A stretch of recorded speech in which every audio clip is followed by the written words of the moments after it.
Bueno, como repaso entonces de lo que habíamos visto en la última clase, porque esto es muy importante y algo en lo cual vamos a insistir, repito, no podemos permitirnos tener errores en este tipo de cosas, ¿no? Entonces, cuando hablamos de la electricidad, involucra una serie de magnitudes que tienen su correspondiente unidad de medida y que debemos conocerla con precisión.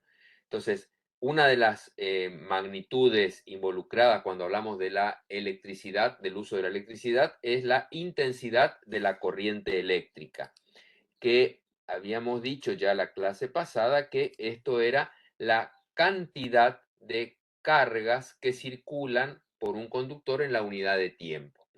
Las cargas, recuerden que las que se mueven son los electrones. Un electrón es una carga muy chiquita, tan chiquita que no tiene sentido utilizarla como unidad. Lo que se usa como unidad es el coulomb. Nosotros no la ponemos acá porque no es de las magnitudes más relevantes para nosotros. Pero sí nos interesa definir claramente la intensidad, que es la cantidad de cargas por unidad de tiempo y que se define como un coulomb sobre segundo. Esa unidad tiene el nombre de ampere y el símbolo es la A mayúscula. Otra magnitud muy importante para nosotros es la tensión. Esta magnitud tiene varios nombres: tensión, diferencia de potencial, diferencia de tensión. En algunos casos la van a escuchar también como caída de tensión. Estamos hablando siempre de la fuerza que impulsa a las cargas a desplazarse. Por eso un nombre poco conocido, pero para mí muy oportuno, es el de FEM, que es fuerza electromotriz. Bueno, la tensión se mide en volt. La unidad de medida de la tensión es el volt. Y la simbolización es con la letra B corta mayúscula. Estas unidades son todas con letras mayúsculas. La resistencia eléctrica es algo que tiene que ver con el material y las dimensiones del objeto por el cual estamos pretendiendo que circule una corriente eléctrica.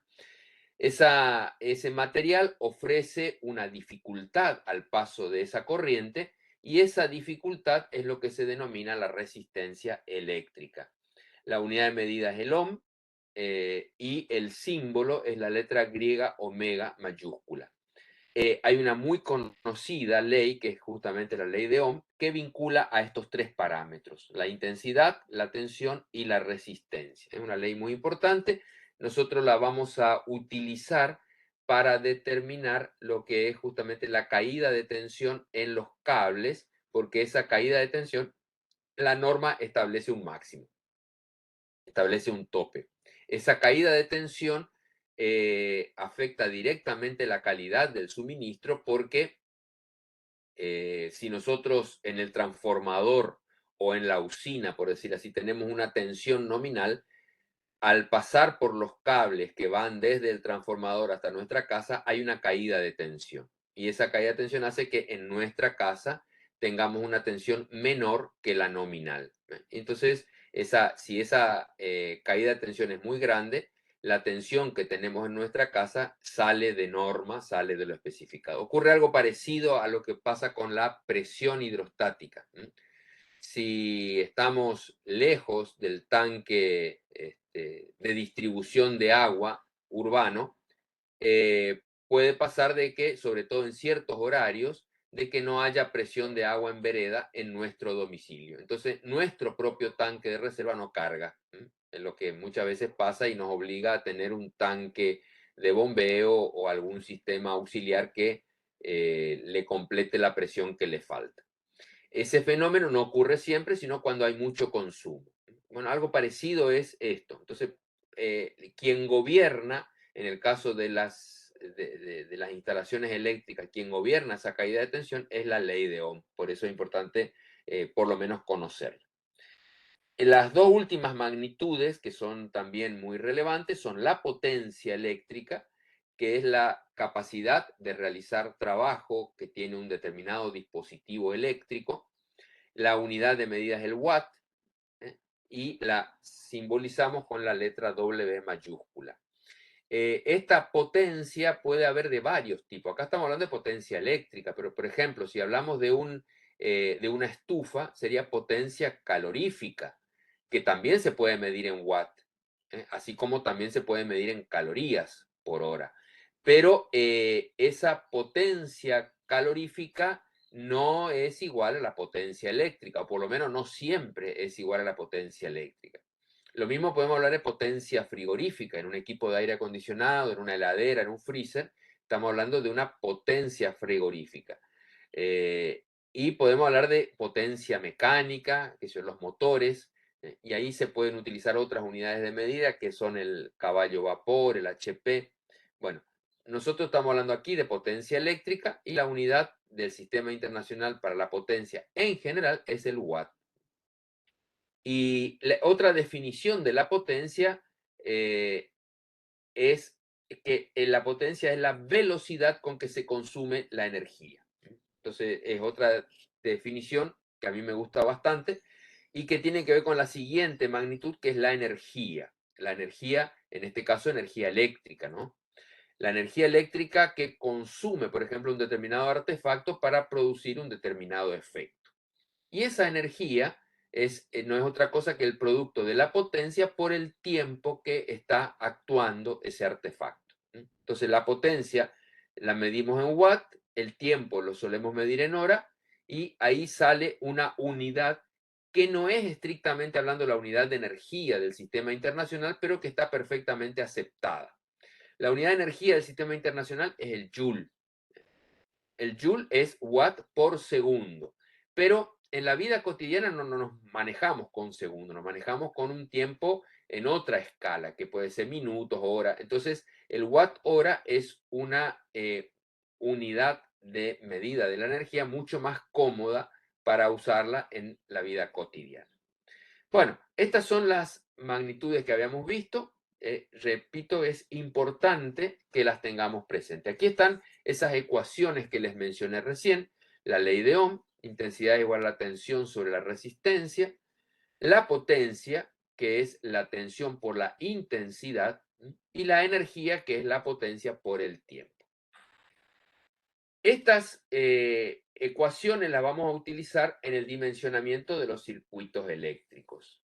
Por ejemplo, si nosotros de aquí despejamos, en la ley de Ohm, despejamos la tensión, entonces podemos determinar lo que llamábamos recién la caída de tensión en un conductor. Entonces, despejando la tensión, esta resistencia que está dividiendo pasa al otro miembro multiplicando y nos va a quedar que la tensión va a ser igual a la intensidad por la resistencia.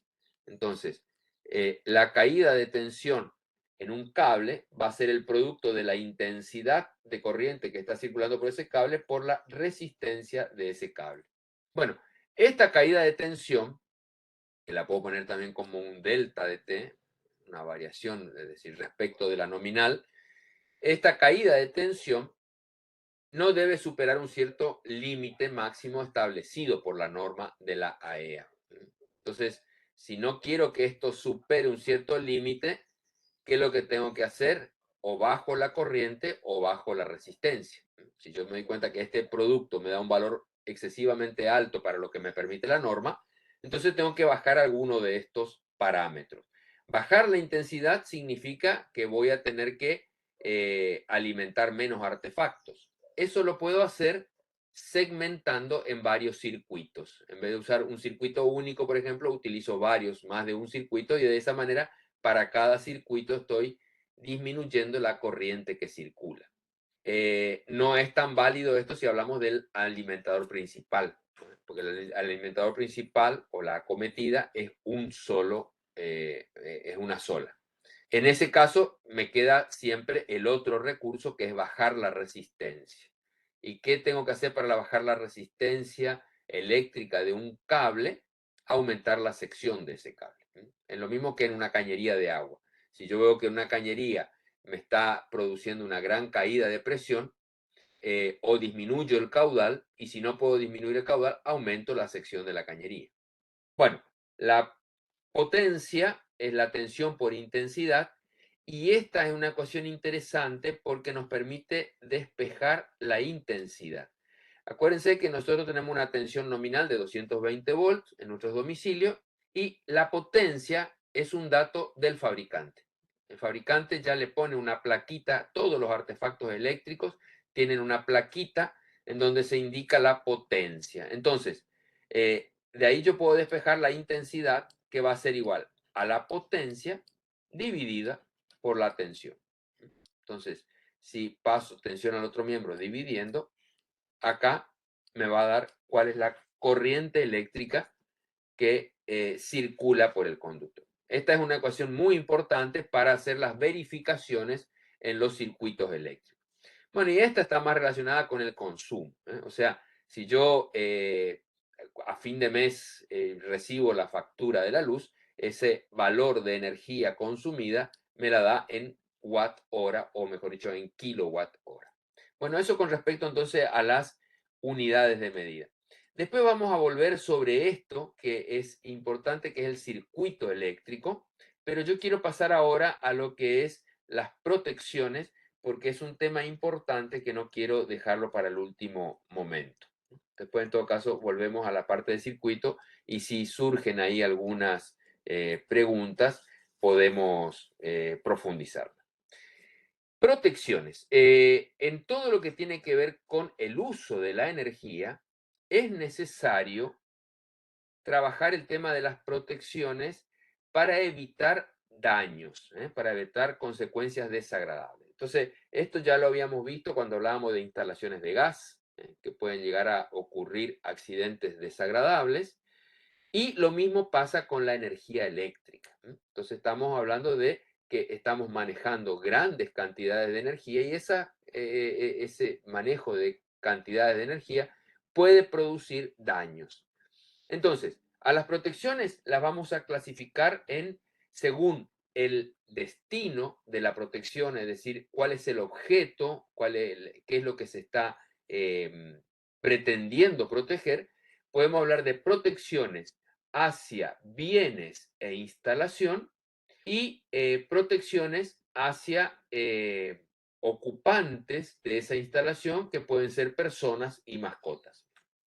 Entonces, son dos tipos de protecciones distintas y ambas son necesarias. No es que una es más importante que la otra. Ambas son necesarias.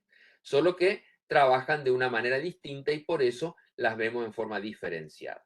Entonces, las protecciones pueden servir, por un lado, para la protección de lo que serían los bienes y la instalación en sí. Ejemplo de esto es si una instalación tiene fallas, pueden aparecer en uno de los casos de falencias, roturas en la instalación en sí. Que sé yo, un cable que se corte, que se queme, que pierda sus propiedades y por lo tanto ya no sirva para formar el circuito eléctrico necesario. Un motor que se quema, una lámpara que se quema, un cable que se corta. Bueno, son fallas que pueden provocar esa ausencia de suministro. La consecuencia de esa falla es que yo no cuento con el suministro, pierdo la posibilidad de tenerlo.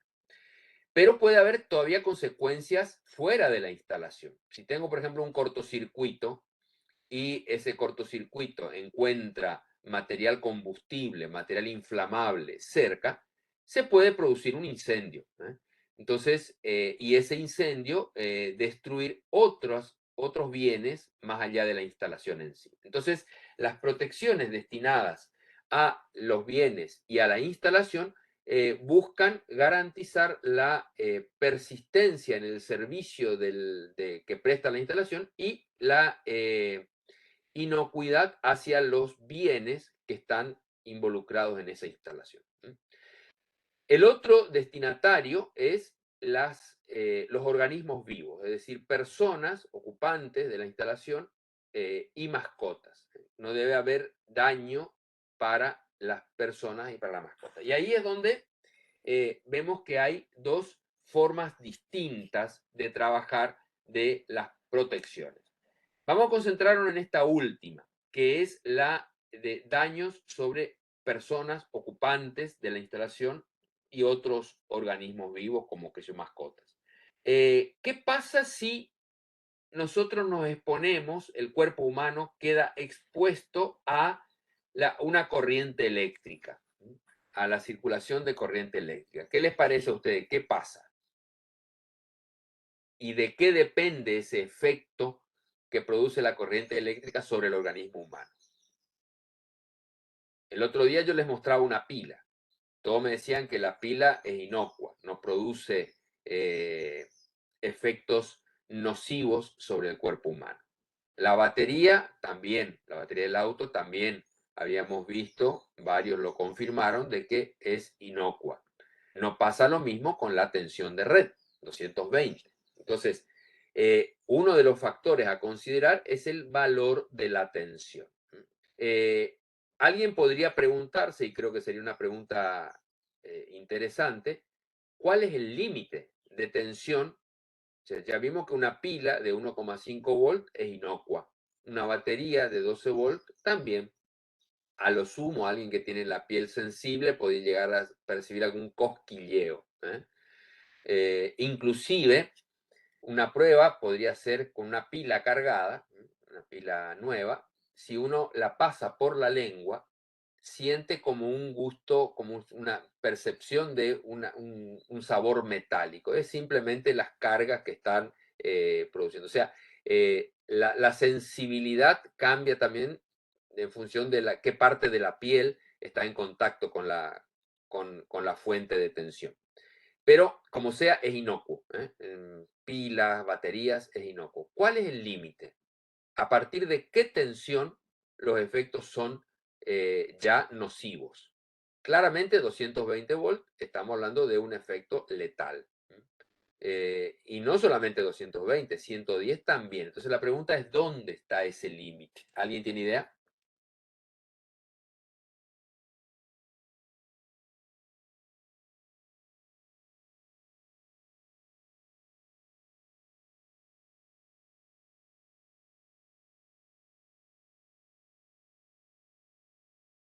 ¿Se preguntaron esto alguna vez? Si hay algún... Porque, ¿qué podríamos hacer? Si hay un valor de tensión por debajo del cual no hay efectos nocivos, al menos yo lo pensé cuando en mi época de estudiante, ¿por qué no hacemos que todas las instalaciones tengan esa tensión y no una tensión que pueda ser peligrosa?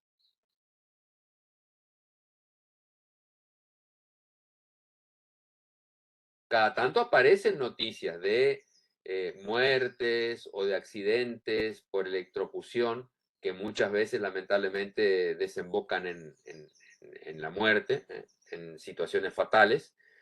Entonces, se podría evitar eso si tuviéramos un valor de tensión de seguridad y trabajar debajo de ese valor de tensión. Bueno, hay una tensión que se considera una tensión, en realidad hay dos, porque el efecto de la corriente eléctrica sobre el organismo humano es proporcional no tanto a la tensión, sino a la corriente que circula. Entonces, y ahí entra de nuevo la ley de Ohm. Si ustedes se acuerdan, la ley de Ohm, la intensidad era igual, la intensidad de la corriente que circula por un cuerpo, según la ley de Ohm, era directamente proporcional a la tensión e inversamente proporcional a la resistencia. Entonces, el organismo humano, dependiendo también de qué puntos del cuerpo sean los que se tengan en contacto, pero podemos hablar de una resistencia típica de 3 kilo ohm, 3000 ohm. Esto vamos a ponerle, obviamente, que es muy aproximado, no es un valor exacto, es muy aproximado. Entonces, 3 kilo ohm sería la resistencia típica del cuerpo humano. Entonces, la tensión, mayor tensión va a provocar mayor corriente, menor tensión, menor corriente. Entonces, ¿cuál es el efecto letal que produce la electricidad en el cuerpo humano? Porque hablemos de que la corriente eléctrica son cargas que circulan por un camino. Y esas cargas, cuanto más fuerza tengan, es decir, cuanto mayor sea la tensión, mayor efecto nocivo pueden tener. Pero esas cargas, al pasar por un material que tiene una resistencia, van perdiendo fuerza. Es lo que se llama una caída de tensión, una caída de potencial. Entonces, que una carga pase por una célula, a lo mejor mata a esa célula, pero en el organismo tenemos millones de células y está previsto un mecanismo de reposición de células que normalmente el organismo sabe manejar. De hecho, la piel, lo que nosotros consideramos la epidermis, simplemente son capas de células muertas que el organismo va desechando y cada tanto, o sea, periódicamente, inclusive sin darnos cuenta, son células que van cayendo del organismo, ¿no? Y lo mismo pasa con células internas, ¿eh? El organismo las repone y las elimina a través de la orina, por ejemplo.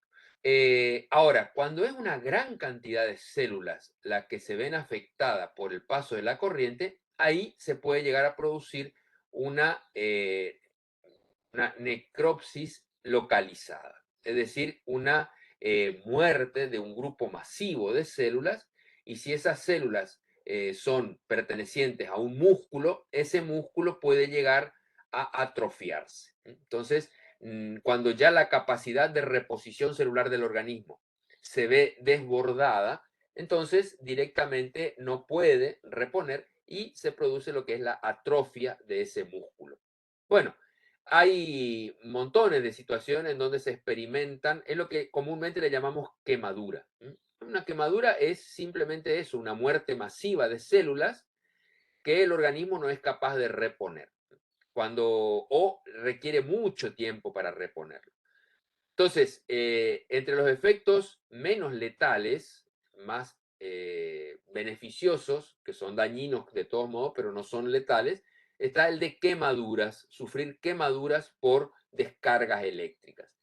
Si se producen descargas eléctricas masivas en ciertos músculos, se puede producir eso que es la atrofia muscular. Entonces, ese músculo experimenta una gran cantidad de células que mueren y después ya no tiene el organismo la capacidad para restituirla, queda atrofiado, que puede ser una atrofia permanente o una atrofia transitoria, siempre dependiendo del tamaño del daño. Ahora, hay un músculo que es particularmente sensible a la corriente eléctrica, porque que tenga una quemadura en un músculo de la pierna, en un músculo del brazo, bueno, me dolerá ese músculo cuando tengo que usarlo o no lo podré usar, quedaré con algún grado de dificultad para moverme, pero no pierdo la vida. Pero hay un músculo que es particularmente sensible a la circulación de la corriente eléctrica. A ver si se animan a decirme cuál es y del cual sí depende la vida o la muerte. ¿Alguna El idea? corazón, profe. Bravo, bravo. El corazón, el corazón. El músculo cardíaco es el que resulta particularmente sensible a la corriente eléctrica. ¿Qué es lo que pasa en el corazón? El corazón es un músculo que está continuamente en movimiento, en un movimiento rítmico acompasado. Los latidos del corazón simplemente son una secuencia de contracciones y dilataciones musculares que le permiten a ese músculo altamente especializado bombear la sangre. Ahora, ¿qué es lo que regula los latidos del corazón? ¿Por qué el corazón, ustedes saben, si se acuerdan de biología del secundario, que en el corazón hay dos aurículas y dos ventrículos y están unidos entre sí por válvulas que son unidireccionales, son tipo válvulas de retención que permiten la circulación de una cámara a la otra en un solo sentido. Entonces, ¿qué es lo que se produce? Esas cámaras, que son las aurículas y los ventrículos, se contraen y se expanden sincronizadamente. De manera tal de que cuando una se contrae, la otra se expande, permitiendo que la sangre pase a la otra cámara y después se comprime esta, se expande la anterior Esta al comprimirse está impulsando la sangre a las venas y esta al expandirse está permitiendo que ingrese sangre desde las venas. Bueno, ese movimiento acompasado rítmico que empieza allá por los 20 días de gestación del feto y que no se detiene hasta el día de la muerte, ese ritmo está regulado por pequeños impulsos eléctricos que los manda el sistema nervioso central. Entonces, el sistema nervioso central tiene un controlador que manda esos impulsos eléctricos y que provocan ese movimiento muscular. Pero en definitiva, ¿qué es lo que regula el corazón? Impulsos eléctricos.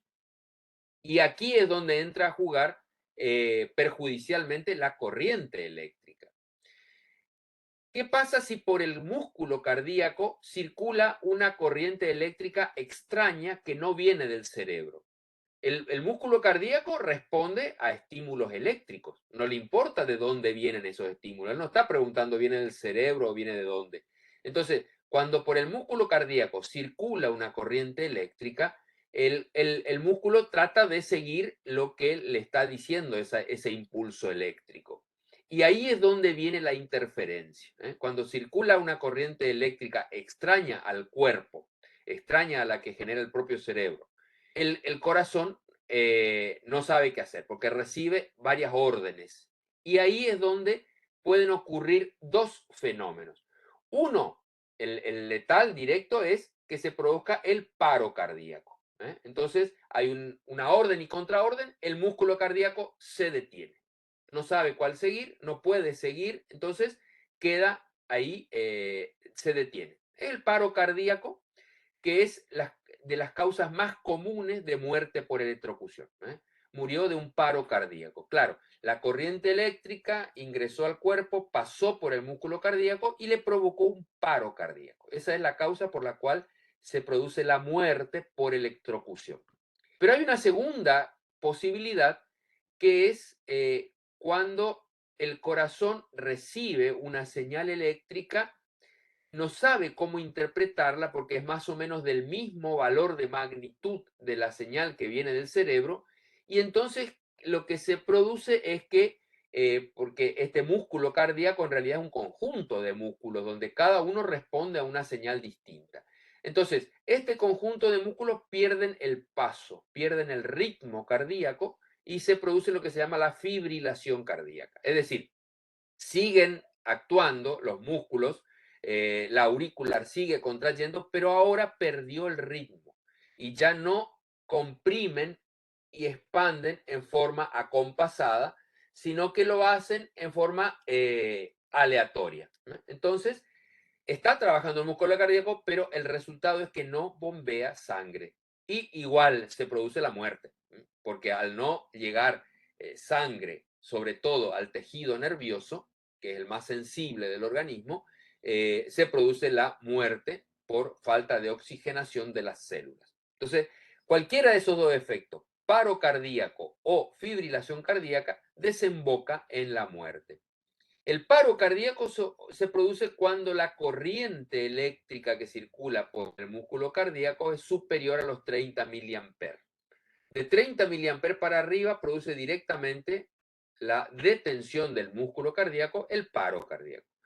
Y si la corriente eléctrica que circula por el músculo cardíaco está entre los 15 y los 30 miliamperes, se produce la fibrilación cardíaca. Esto mismo, que en este caso produce la muerte por paro cardíaco, puede utilizarse para reanimar el corazón.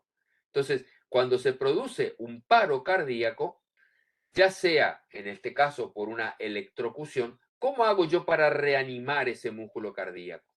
Tendría que producirle otra vez un shock que lo active nuevamente al músculo, pero un shock eléctrico pulsante, es decir, una descarga y que termine ahí. El problema es cuando la descarga se mantiene, ahí es donde se produce el paro, pero si yo le produzco una descarga de corta duración, puedo lograr, y de hecho es la estrategia que se utiliza para reanimar el músculo cardíaco. Y esto lo vemos, sabemos que existen los electroangiografías, reanimadores. Es decir, en las películas se ve cuando le ponen las placas. ¿Dónde le ponen esas placas cargadas? En el pecho, para producir una corriente eléctrica en el músculo cardíaco. Y una corriente de alta intensidad, pero de corta duración. Si tenemos éxito con el electroreanimador, el músculo cardíaco retoma el ritmo y sigue bombeando, como si nada hubiera pasado. Entonces, este mismo efecto puede producir la detención del músculo cardíaco si estaba funcionando o la reanimación del músculo cardíaco si estaba detenido. Lo mismo con el caso de la fibrilación. La única forma de sacar al corazón de ese estado de fibrilación, que es donde está moviéndose, pero en forma desacompasada, es con un shock cardíaco, un electroreanimador que permita, de nuevo, ahora paramos todo y empezamos de nuevo. Y ahí empieza ya de nuevo la secuencia de pasos. Entonces, en síntesis, el efecto letal de la corriente eléctrica sobre el organismo humano es cuando por el músculo cardíaco circula una corriente eléctrica superior a 15 miliamperes. Entonces, esta es la medida de seguridad que nosotros queremos evitar, o queremos implementar, mejor dicho. Que la corriente en el músculo cardíaco no supere ese valor letal.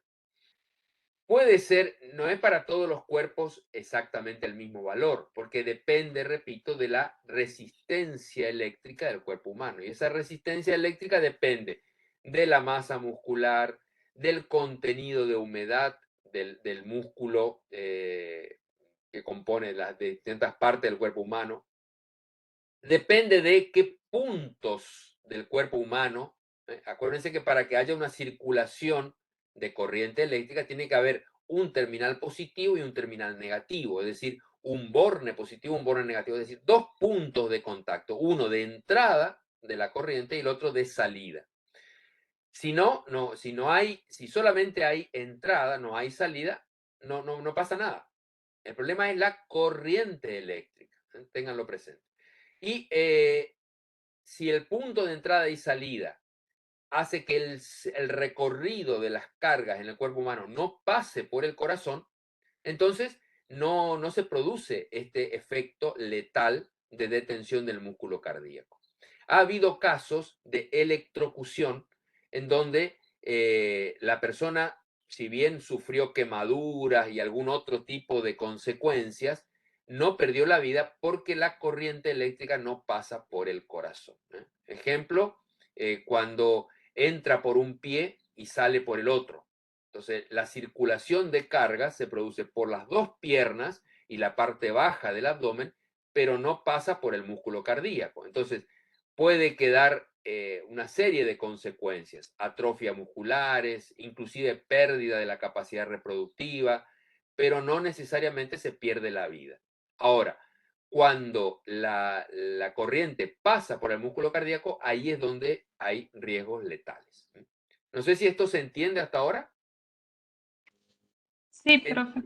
Entonces, lo que buscamos es evitar la circulación de una corriente superior a 15 miliamperes por el músculo cardíaco. Esa es, en síntesis, la base de la medida de seguridad para la protección de personas. ¿Cómo hacemos eso? ¿Cómo hacemos para evitar que por el músculo cardíaco pase esa corriente eléctrica? Hay dos estrategias. Una de ellas es la que está puesta aquí en la diapositiva, que es lo que llamamos la puesta a tierra. Fíjense lo que tenemos en esta situación aquí de puesta a tierra.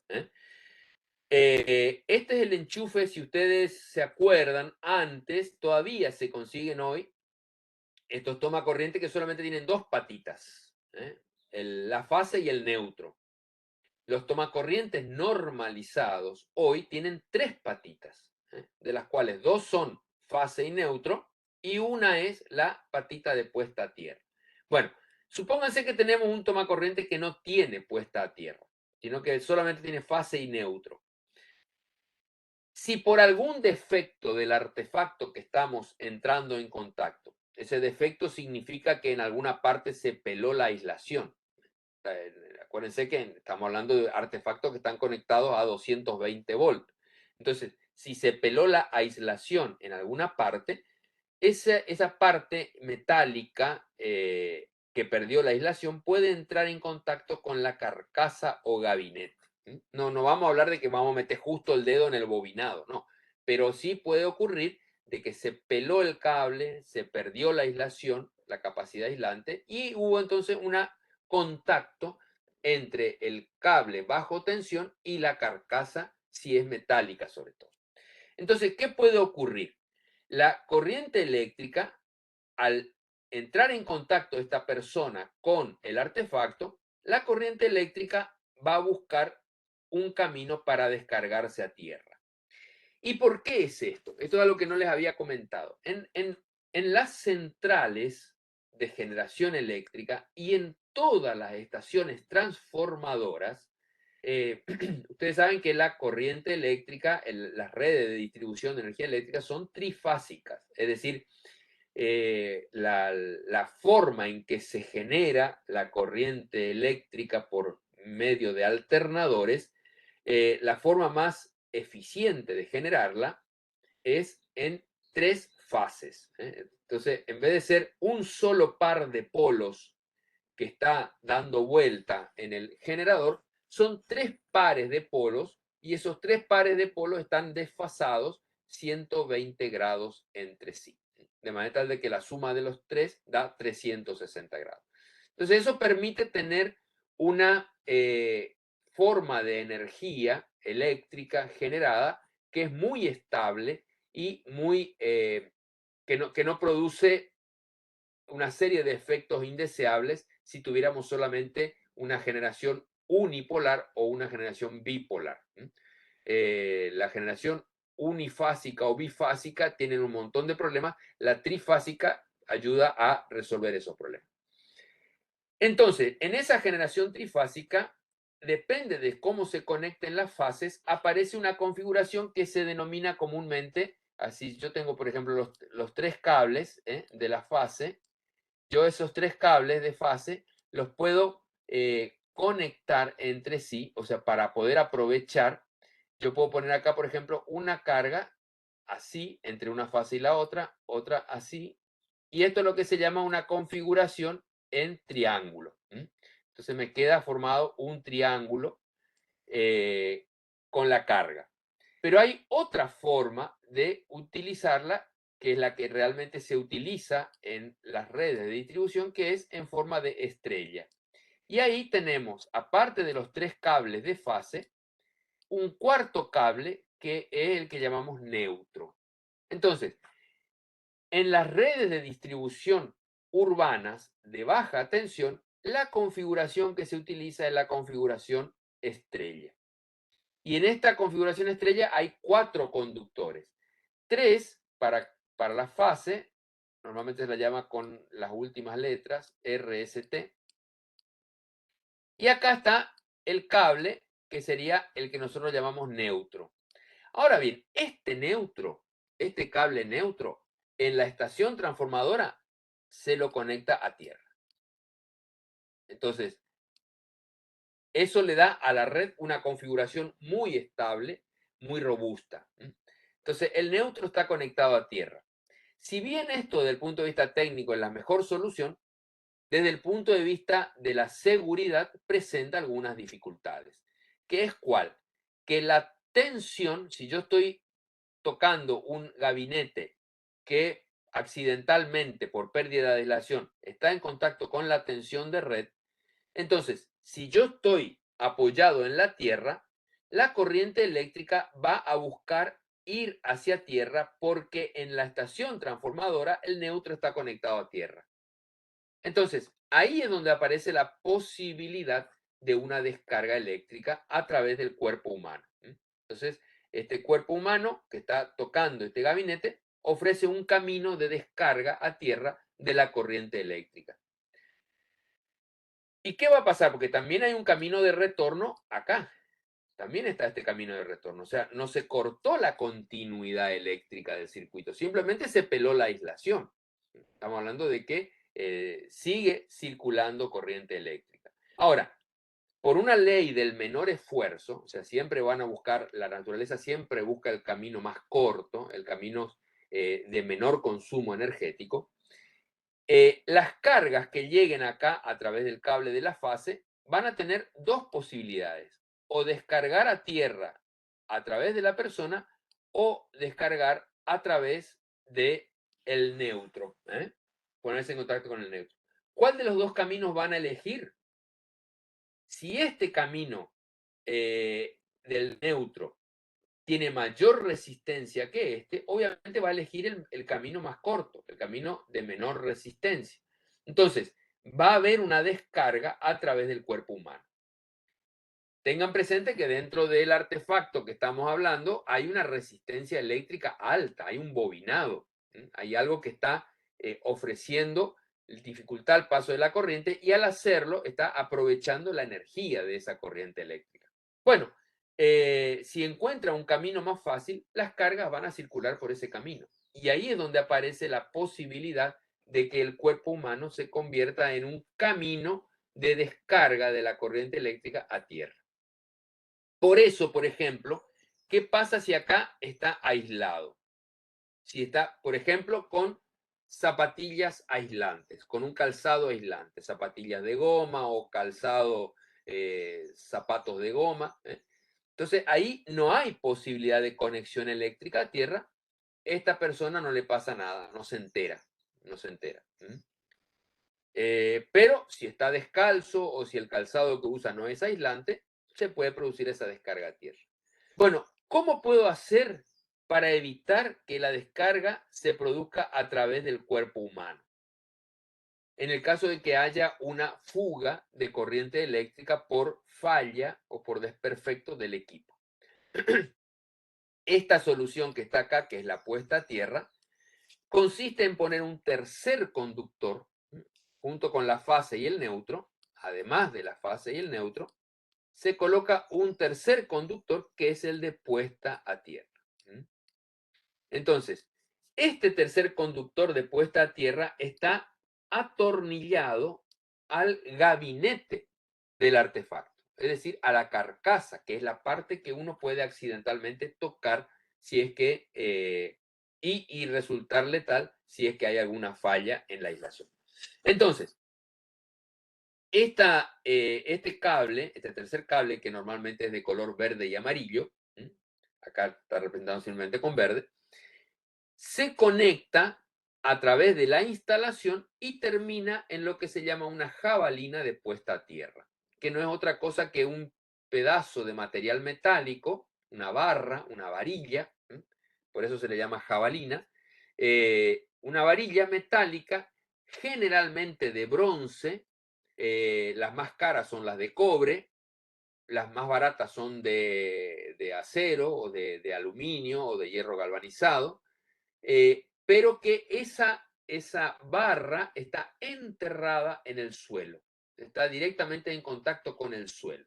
Y de esa manera está presentando un camino de baja resistencia para que la corriente eléctrica pase por él. Entonces, la corriente eléctrica de fuga, en lugar de ir por la persona, que acuérdense que la persona tiene típicamente una resistencia de 3 kilo ohm, 3000 ohm, entonces va a preferir venir por este circuito.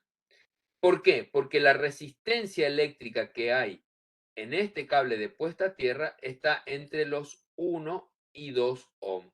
Entonces, la normativa especifica cuál es el valor máximo de resistencia de puesta a tierra que debe tener una instalación. No sé si ustedes escucharon hablar, pero muchas veces una verificación que se hace en las instalaciones eléctricas, sobre todo cuando hablamos del punto de vista de la seguridad eléctrica para ocupantes de un edificio, por ejemplo, esto es algo que típicamente se debe hacer en los edificios públicos donde hay afluencia de personas, en una escuela, por ejemplo, la verificación de la puesta a tierra. ¿Qué es lo que hacen? El técnico mide la resistencia del cable de puesta a tierra. Y esa resistencia no puede superar de este valor. Inclusive hay valores típicos de medio ohm, 0,5. De manera tal de que frente a lo que es la resistencia típica del cuerpo humano, que son 3000 ohm, esta resistencia es mucho menor.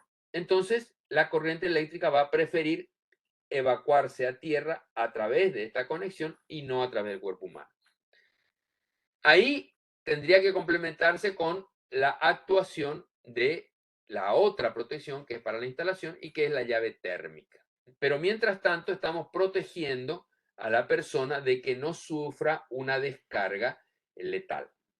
Bueno, esto es lo que se llama la conexión a puesta a tierra. Un tercer cable que va prendido en el gabinete del artefacto y que a través de la instalación debe estar en continuidad con la jabalina de puesta a tierra. La o las, puede haber más de una. Ese tercer cable, esa tercer patita, acá vemos la parte de atrás de un enchufe, es la que se conecta a esta tercer ranura que tiene el tomacorriente. Entonces, fíjense acá, tenemos la ficha con las tres patitas, el motor, es decir, la fase y el neutro se conectan al motor y el cable de puesta a tierra se atornilla a la carcasa del artefacto que estamos queriendo proteger. Bueno, este cable, una vez que enchufamos, se conecta con esta ranura y a través de esta ranura con el cable de puesta a tierra de la instalación, que es un cable de color por norma verde y amarillo que recorre toda la instalación hasta el tablero. En el tablero hay una bornera especial para el cable de puesta a tierra, debe salir hacia la jabalina, que es lo que se está mostrando acá. Entonces, fíjense, enterrado en el terreno hay una jabalina que típicamente es de bronce, hay de distintas longitudes, depende de la característica eléctrica del suelo, hay suelos que son más conductores, hay suelos que son menos conductores. Entonces, lo que se busca es que acá haya una buena conducción eléctrica entre la jabalina y el suelo. Entonces, la instalación esta de puesta a tierra viene a morir en la jabalina. Esta flecha indica a otro circuito, a otro circuito de la vivienda. Todos los caños de la instalación eléctrica de la vivienda deben tener este cable de puesta a tierra, que no es considerado un conductor activo, es un conductor pasivo, porque solamente actúa en caso de emergencia. No es normal que el conductor de puesta a tierra esté transportando corriente eléctrica. Normalmente está en espera de hacerlo si ocurre una falla, nada más. Por eso no se lo considera un conductor activo. Bien, esa es entonces la puesta a tierra. ¿Hasta ahí alguna pregunta, algún comentario?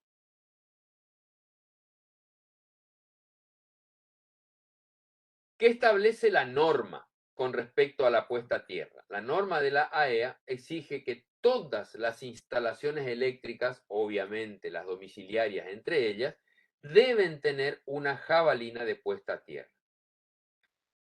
La principal función de esta jabalina de puesta a tierra, de esta conexión a tierra, de esta instalación de puesta a tierra, es la protección de las personas y las mascotas.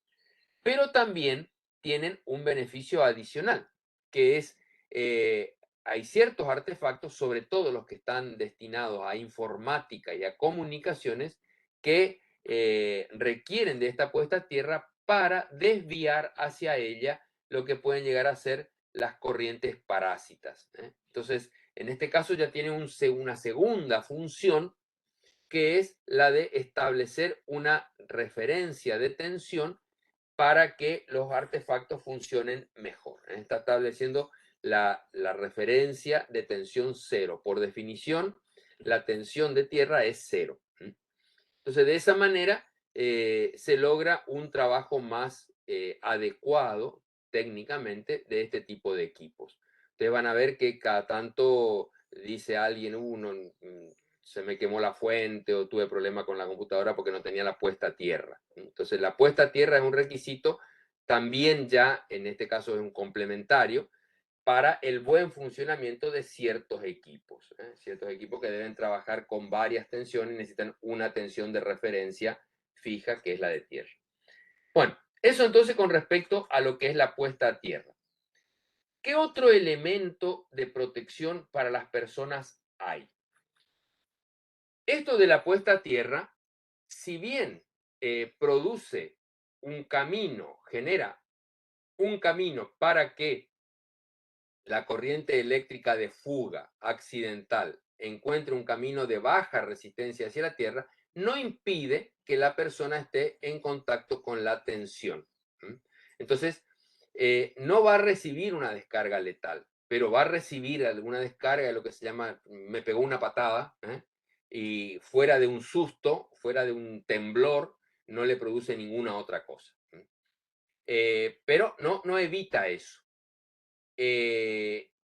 La puesta a tierra debe estar complementada con una llave térmica, que es la que protege la instalación. Entonces, al descargarse a tierra, actúa la llave térmica y ahí recién desconecta el circuito de la tensión. Pero no impide que la persona pueda llegar a recibir.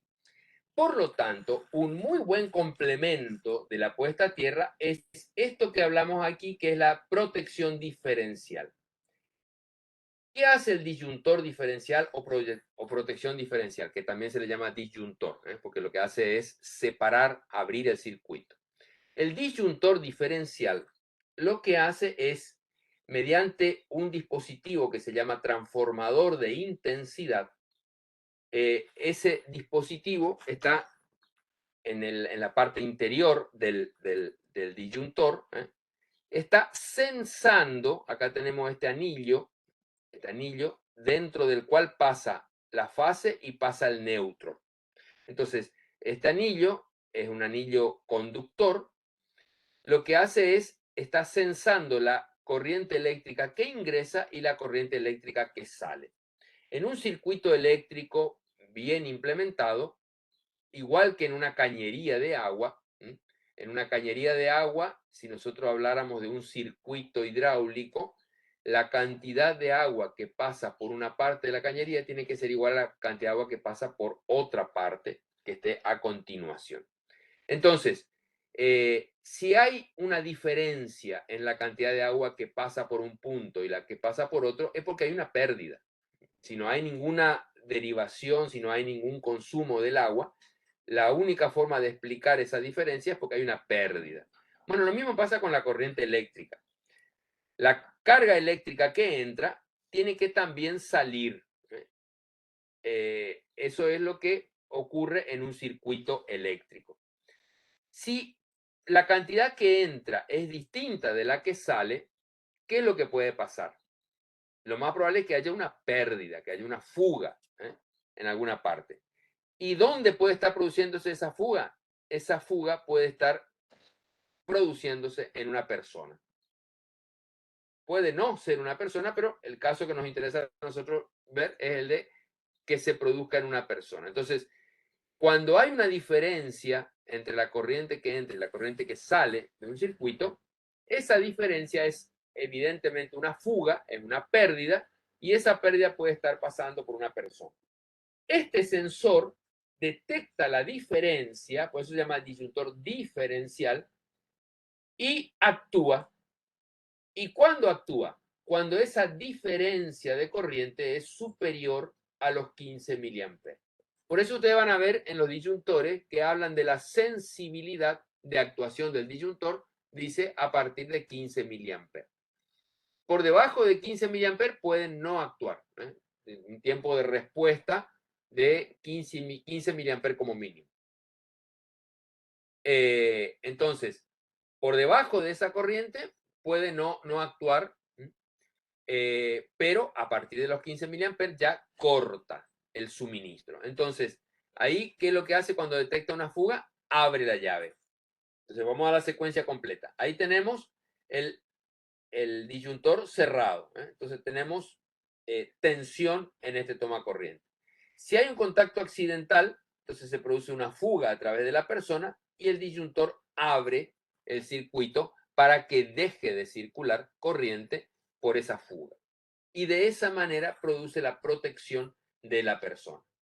Ahora, el disyuntor por sí solo no es medida de seguridad suficiente. Siempre debe estar la instalación de puesta a tierra. Por eso, la única exigencia obligatoria que pone la AEA es la de la puesta a tierra. La del disyuntor, aunque parezca mentira, es opcional. obviamente una buena instalación debe tener ambas medidas de protección. Entonces, el disyuntor y la puesta a tierra combinados constituyen una protección segura contra descargas eléctricas. Aquí también, fíjense que estamos hablando de que hay un contacto y durante un brevísimo instante de tiempo puede circular corriente por el cuerpo. Es lo que se llama una descarga, se siente la patada.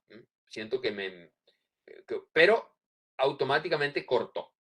Inmediatamente el disyuntor cortó y de esa manera se produce la protección. Bueno, acá hay un esquema. Fíjense que cuando corta tiene que hacerlo en las dos fases. Por eso el disyuntor siempre es un disyuntor bipolar cuando hablamos de una fase o tetrapolar si hablamos de las tres fases. Bueno, acá hay un esquema de esto mismo. No es muy necesario que lo veamos. Pero esas son entonces las dos medidas de protección que tenemos para las personas. ¿Hasta ahí alguna pregunta? ¿Un comentario?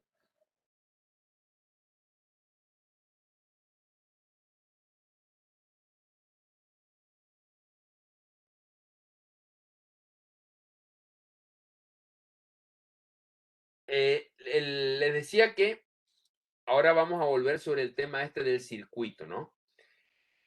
Para poder utilizar la corriente eléctrica necesitamos que se produzca una circulación de corriente eléctrica, lo cual ocurre en un camino cerrado, que es lo que llamamos el circuito eléctrico.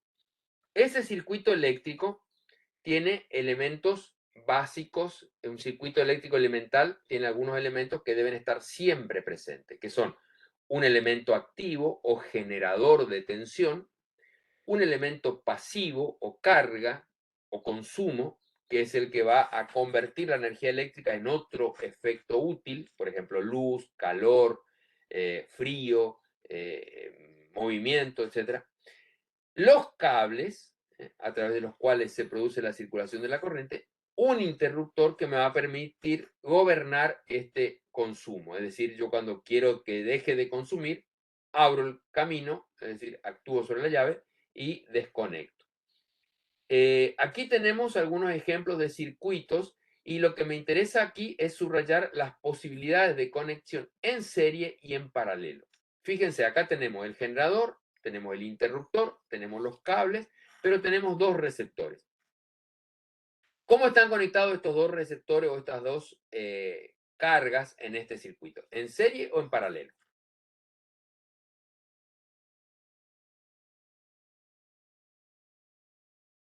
Están conectados en serie, es decir, la corriente eléctrica procedente de la batería, en este caso del generador, pasa por el interruptor y ingresa al primer receptor de la energía eléctrica, pasa por aquí, sale de ahí y pasa al segundo. Es decir, está uno a continuación del otro y recién ahí va de nuevo las cargas eléctricas a la fuente. Entonces, estos dos receptores, estas dos cargas, están en serie. Cuando están en serie, la característica principal es que la corriente que circula por uno también circula por el otro. La misma corriente que pasa por uno pasa por el otro. Ahora bien, aquí esta pila tiene una diferencia de potencial, tiene una tensión. Esa tensión se va a distribuir entre estos dos receptores. Tal así que si nosotros acá tenemos, por ejemplo, 12 voltios, vamos a suponer que sea una batería, acá, si es que estas dos lámparas son iguales, voy a tener 6 voltios acá y 6 voltios acá. ¿Eh? De manera tal de que la caída de tensión en estos dos receptores tiene que ser igual a la tensión aplicada en el circuito eléctrico. En este caso, por ejemplo, tenemos algo parecido, pero ya no están conectados en serie. ¿Cómo están conectados ahora esos dos receptores, esas dos cargas? Están conectadas en paralelo. Es decir, la corriente eléctrica que sale de la pila, bueno, en este caso el interruptor está puesto a continuación, pero da lo mismo, es el mismo efecto. Entonces, la corriente eléctrica que sale de la pila llega a un punto en donde se encuentra con una bifurcación. Este punto en electricidad se llama nodo o nudo. Entonces, llega a un punto en donde confluyen como mínimo 3 conductores, formando este nudo. ¿Y qué hace la corriente eléctrica cuando llega a esa encrucijada, a esa derivación, cuando llega a ese nudo? Una parte va a ir por este ramal y otra parte va a ir por este ramal. Si estas dos lámparas son iguales, lo más probable es que vaya la misma cantidad de corriente para una y para la otra. Ahora, la cantidad de corriente que viene por acá, por la carga superior, va a ser igual a la cantidad de corriente que viene a la carga superior y va a ser cada una de ellas la, la mitad de lo que era la corriente total. De manera de que esta corriente viene, se bifurca. Una parte viene por acá, otra parte viene por acá. Cuando salen de la lámpara, estas dos corrientes se vuelven a encontrar en este otro nudo y a partir de acá ya sigue una sola corriente que es la corriente total. Entonces, esta es la corriente total y estas serían las corrientes por rama, por cada una de las ramas que están formando este circuito. Estas dos lámparas, ¿cómo están conectadas entre sí? Están conectadas en paralelo. Una está al lado de la otra. Están conectadas ambas al mismo punto de suministro de corriente y al mismo punto de sumidero o de descarga de la corriente. Entonces, algo importante acá es que la intensidad total de la corriente que sale de la batería se va a subdividir. Por lo tanto, yo puedo escribir que la intensidad total va a ser igual a la suma de las corrientes en cada una de las ramas. Esto entonces es importante tener presente en los circuitos en paralelo. ¿Y la caída de tensión cómo va a ser? La caída de tensión en esta lámpara va a ser igual a la caída de tensión en esta lámpara y va a ser igual a la tensión aplicada por la batería o por la pila. Ahí tenemos un ejemplo de circuito eléctrico donde está conectado también en paralelo. Fíjense que tenemos la pila, acá ya aparecen los símbolos, este es el símbolo de una pila de corriente continua, y tenemos acá un nudo, acuérdense que un nudo es un punto donde confluyen 3 o más conductores, y acá hay otro nudo. Fíjense, acá hay una esquematización de cómo se construye ese nudo, qué consiste. Entonces, 3 cables pelados en sus extremos se anudan, se hace que entren en contacto íntimo y después se aísla esto con cinta aisladora. Bueno, estos serían los nudos. Y acá que tenemos una rama por la cual va a circular una corriente I1 y otra rama por la cual va a circular la corriente I2. Si estas dos ramas tienen artefactos similares, I1 e I2 van a ser iguales.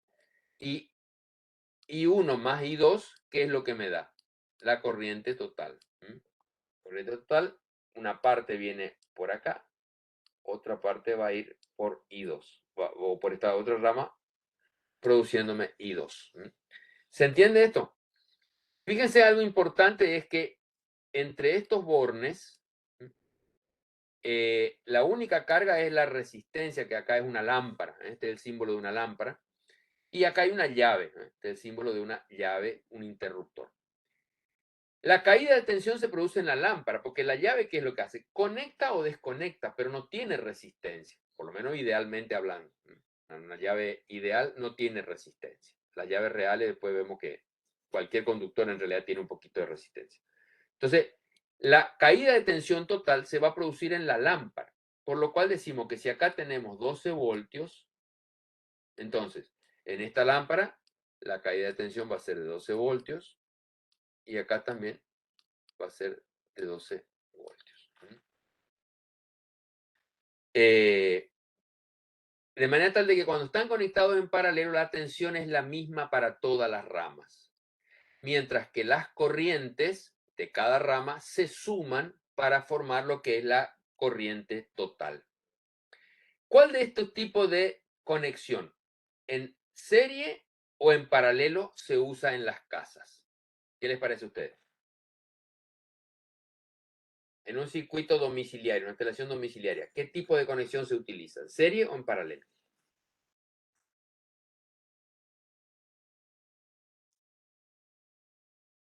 ¿Y por qué?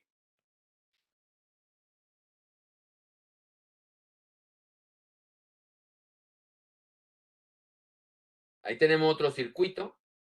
En este caso, fíjense, tenemos dos lámparas en paralelo, por lo tanto, la caída de tensión o la diferencia de potencial entre A y B va a ser la misma para las dos lámparas.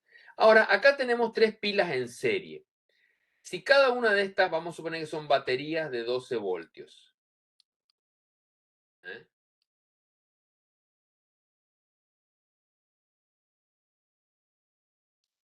La pregunta es, entre este punto y este punto, ¿qué diferencia de potencial hay? ¿O qué tensión hay?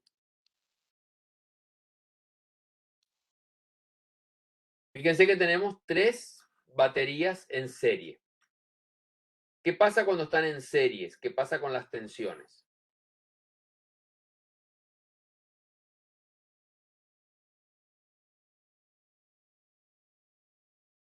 ¿Alguna idea de la respuesta? Cuando ponemos, por ejemplo, varias pilas en serie, pilas de 1,5, al estar en serie, las tensiones se suman. Por lo tanto, acá, por ejemplo, si tenemos tres baterías de 12 voltios, la tensión total acá va a ser de 36 voltios. Es decir, lo mismo pasa con los elementos pasivos. Si tuviéramos tres lámparas en serie, en cada lámpara, nosotros decimos que hay generación de tensión en los elementos activos y caída de tensión en los elementos pasivos. Entonces, si tenemos tres lámparas, va a haber en cada una de ellas una caída de tensión y la caída total de tensión va a ser igual a la suma de las caídas de tensión de cada una de las lámparas. En este caso, que está aquí abajo, las lámparas no están en serie. Por eso no se suman las caídas de tensión, sino que ambas lámparas están entre los bornes A y B y la caída de tensión en cada lámpara va a ser igual a la caída de tensión en la otra. Que no necesariamente va a significar que la corriente va a ser igual. Bueno, esto entonces con respecto a los circuitos eléctricos. Acá tenemos otro que es tres pilas en serie y dos lámparas en serie. Fíjense, la corriente eléctrica tiene un único camino. Si por algún motivo se quema esta lámpara, ¿esta otra sigue funcionando? La respuesta es no. Porque quemarse significa que esa lámpara ya deja de conducir corriente. Entonces actúa como una llave abierta. Y esa llave abierta no deja pasar la corriente eléctrica. Por eso, en las casas no se utiliza la instalación en serie, sino que se utiliza la instalación en paralelo. Yo lo que quiero en mi casa es poder tener un manejo independiente de cada uno de los artefactos eléctricos. Yo no quiero que estén todos en serie y que para poder usar uno tengo que prender todos. No tiene sentido. Entonces, se usa la conexión en paralelo donde cada artefacto tiene su propia comando que habilita o deshabilita ese artefacto. Entonces, en una instalación domiciliaria se usan las conexiones en paralelo. Por eso hablamos de una tensión única domiciliaria, que es la tensión de red de 220 voltios. Bueno, ahí hay un resumen de los distintos circuitos. Acá este es un esquema interesante porque recuerden que nosotros habíamos hablado de que los elementos básicos de un circuito elemental son una fuente de energía, un receptor o consumidor de energía, los cables y este interruptor que permite regular cuándo yo quiero que esté prendido y cuándo no. Pero acá se le agrega un quinto elemento, que es ¿cuál? Ese quinto elemento que se le agrega. Es un fusible. Entonces, este fusible es justamente representa la protección. ¿Por qué? Porque cuando este elemento detecta una falla, actúa de tal manera que interrumpe el paso de la circulación de corriente. El más clásico era el del fusible, un elemento metálico finito que presenta una resistencia calibrada al paso de la corriente, de manera tal de que si pasa un valor de corriente mayor, esa resistencia se quema. Ese pedacito de cable se quema. Literalmente se funde, por eso el nombre de fusible.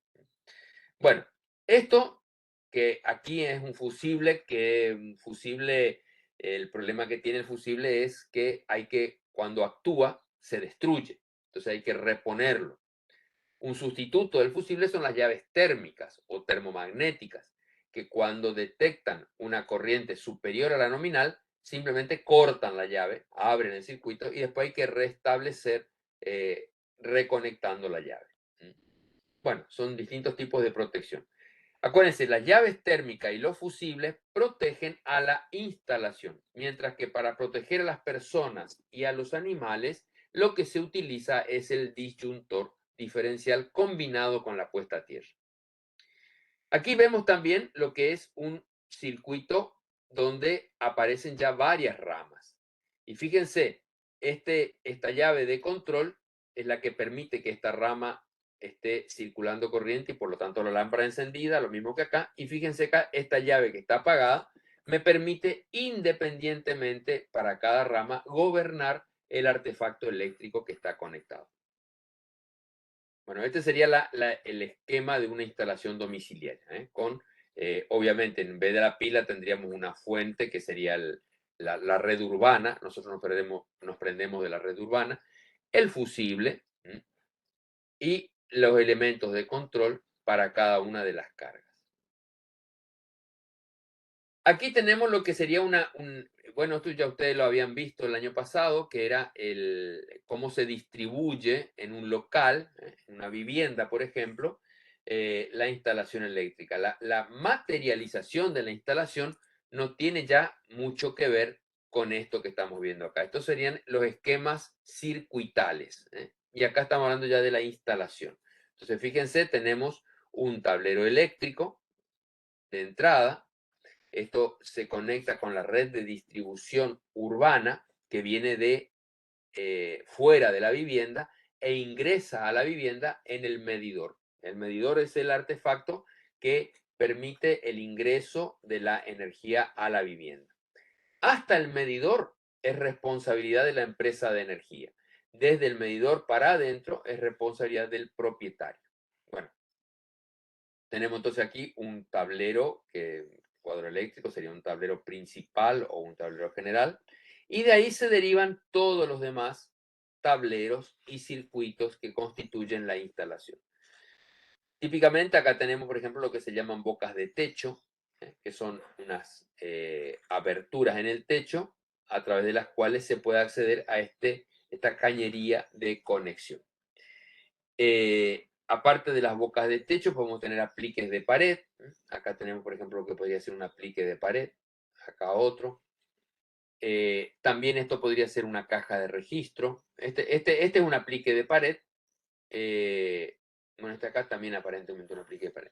Acá esta es una caja de registro. Es decir, cuando tengo cambios de dirección en los caños, conviene poner una caja de registro para poder acceder fácilmente al cableado. Bueno, esto entonces ya sería lo que es cómo se realiza, cómo se materializa una instalación eléctrica. Acá tenemos un esquema simple, el esquema más básico que hay, donde tenemos un artefacto de iluminación, que lo colocaríamos en la boca de techo, un interruptor dentro del cual puedo conectar cualquier artefacto, qué sé yo, una radio, un televisor, una pava para calentar agua, bueno, y una llave que comanda a esta boca de techo. Esa instalación se conecta a la distribución urbana a través de una serie de elementos que están también todos normalizados. En el caso de que la instalación sea aérea, esto se llama acometida. A este tramo que va hasta el tablero se llama acometida, que es por donde llega la energía eléctrica. Entonces tenemos una conexión a los cables de distribución aérea, de ahí va hasta el tablero del medidor. Este tablero medidor debe estar colocado siempre en la línea municipal de la vivienda, o sea, el empleado de la empresa distribuidora de energía no puede entrar a la vivienda para tomar el estado del medidor. Debe hacerlo desde afuera. Y para eso, el medidor tiene que estar sobre la línea municipal. Hay una serie de consideraciones. ¿Qué pasa cuando tenemos edificios de propiedad horizontal? No se puede muchas veces colocar todos los medidores en la vereda porque me está ocupando un espacio enorme, afecta la estética y afecta la funcionalidad, porque yo puedo estar necesitando ese espacio para una entrada de garaje o lo que sea. Bueno, en ese caso, el operador de la empresa distribuidora puede superar la línea municipal, entrar dentro del predio del terreno, pero siempre tiene que estar accesible ese tablero de medidores sin mediar restricción alguna. Es decir, no tiene que ser necesario una llave para poder acceder al tablero de medidores. El tablero de medidores debe estar siempre visible, siempre expuesto. Bueno, eso es lo que tenemos en la línea municipal. Ese tablero de medidor en realidad tiene dos partes, que es el medidor propiamente dicho y el tablero principal, que es donde se gobierna, se regula toda la instalación de la vivienda. Desde ese tablero principal viene a lo que sería, o podríamos llamarle a este un tablero general, viene a otro tablero que es el tablero principal o seccional, también se le suele llamar, ya dentro de la vivienda. Cuando hay un retiro, debe haber un tablero en el pilar y otro tablero dentro de la vivienda. Lo que se busca con esto es facilitar la operación del sistema eléctrico, de la instalación eléctrica, sin tener que ir hasta el tablero principal, hasta el tablero general que está a la entrada de la vivienda. Entonces, si hay algún desperfecto o yo quiero cambiar una lamparita eléctrica que se quemó o quiero ajustar una boca de toma, una tapa de toma corriente que se aflojó, yo por seguridad corto la luz. Está lloviendo, no me quiero ir hasta el medidor, bueno, tengo siempre un tablero dentro de la vivienda. En estos tableros, ¿qué es lo que hay? Están las protecciones. Fundamentalmente es lo que se denomina funciones de mando y protección. Es decir, las protecciones que habíamos mencionado y también un elemento de control o de mando que no es otra cosa que la llave térmica. Acá era lo que estaba representado, fíjense, acá. Tenemos esta, tenemos este interruptor. Este sería el interruptor. En este caso hay uno solo, una sola carga. Acá tendría que ir ese interruptor general. Interruptor que corta todo, porque cada uno de estos interruptores comanda solamente a esa rama, pero tiene que haber un interruptor general que comande todo. Bien, de este tablero sale entonces lo necesario para hacer la instalación en el resto de la vivienda. Fíjense que la forma en que se hace la instalación es muy distinta de la que se utiliza para graficar el circuito eléctrico. Acá estamos ya en lo que sería la materialización de la instalación. Algo que ustedes van a tener que saber hacer y que esta perspectiva ayuda un poco a visualizar es determinar la cantidad de cables que va a pasar por cada caño, por cada parte de la instalación. Entonces, en corriente alterna nosotros sabemos que hay fase y neutro y son necesarios ambos bornes porque se debe cerrar el circuito. Acuérdense que tenemos un circuito eléctrico. Acá estamos hablando de positivo y negativo, pero si esto fuera en lugar de una batería de continuo, por un generador de alterna, estaríamos hablando de fase y neutro, que no sería lo que corresponde a este dibujo de la batería, pero en un alternador la polaridad se invierte 50 veces por segundo. Por eso, en lugar de hablar de positivo y negativo, en corriente alterna se habla directamente de la fase y el neutro. ¿El neutro qué es? Acuérdense esa conexión en estrella. El neutro es el que está conectado a tierra en la central. Y la fase es cualquiera de estas. Cualquiera de estas es la fase. Bien, entonces, cuando se hace una instalación monofásica, nosotros tomamos desde la fase y del neutro, entramos por esta pipa. ¿Qué función cumple esta pipa? La de impedir el ingreso de agua de lluvia. Fíjense que la boca de esta pipa está hacia abajo, de manera tal de que en el caso de que haya una lluvia, no entre acá ni desde arriba ni desde el costado. Por eso esta pipa tiene esa desembocadura hacia abajo. Viene el caño del pilar, va hasta el medidor en la parte de afuera de la línea municipal y por dentro del pilar atraviesa hasta el tablero general que está ya del lado de adentro de la vivienda. Si no hay retiro, este tablero general puede coincidir con el tablero principal. Pero si hay un retiro, como en este caso, entonces hay un tramo de cañería y consecuentemente de conductores que van a estar pasando desde el medidor que está en el pilar hasta el interior de la vivienda. Entonces esto es lo que se llama la acometida. Tengan presente de que esos cables tienen que ser dimensionados adecuadamente para cumplir con las caídas de tensión máximas admisibles y también las temperaturas.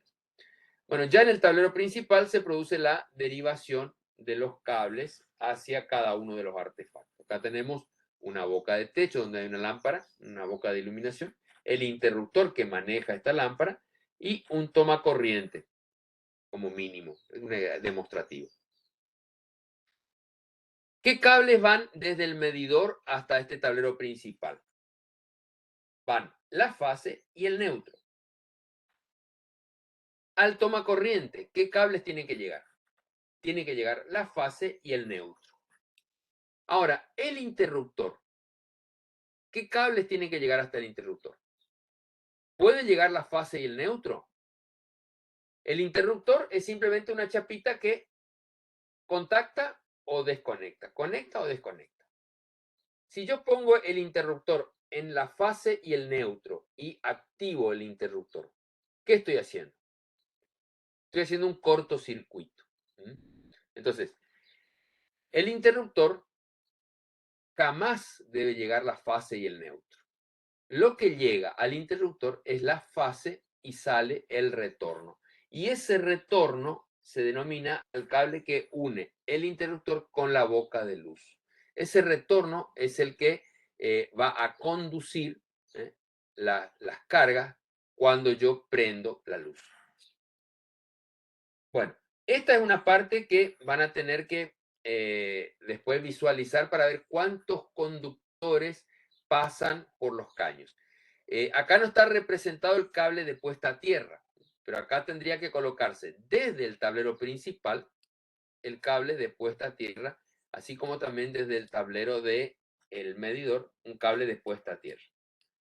Que lo que normalmente se hace es que o bien sea el mismo cable, la misma jabalina de puesta a tierra en ambos casos, o si no, conectar estas dos jabalinas de puesta a tierra. ¿Cómo se ve esta instalación en planta? Porque es lo que nosotros vamos a tener que, lo que ustedes van a tener que hacer cuando hagan un plano eléctrico, por ejemplo.